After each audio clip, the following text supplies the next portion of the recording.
Rivers are the lifeblood of the landscapes they connect. They bring to human populations enormous benefits and support a large portion of the world's biodiversity. Now, more than ever, living, healthy rivers are needed to absorb the climate shocks that are already currently happening.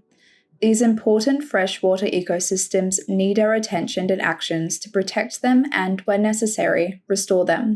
The resilience of rivers, their communities and economies are critical. The creation of a transboundary cooperation based on science and an understanding of the rivers involved is imperative. A positive example of this is the Global Environment Facility's support to the Danube, as well as the actions being undertaken in the Mekong. The following voices for rivers highlight the necessity and value of this cooperation.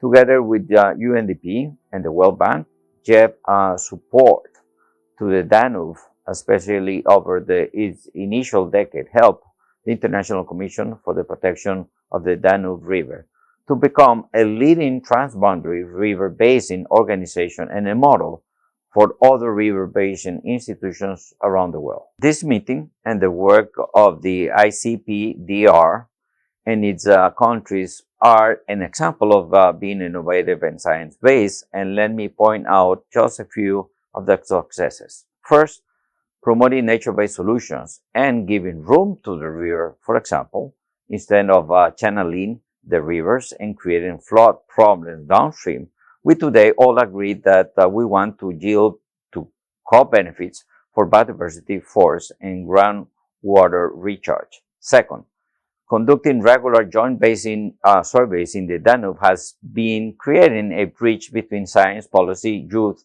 and the wider public, and already being replicated in other basins. Third, the Danube's success in removing obstacles for sturgeon's migration routes is a successful example of river biodiversity restoration.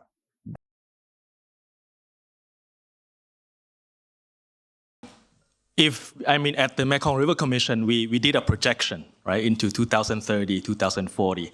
And a lot of the problems that you have heard in the media about the Mekong are true if nothing or not drastic actions are done about it.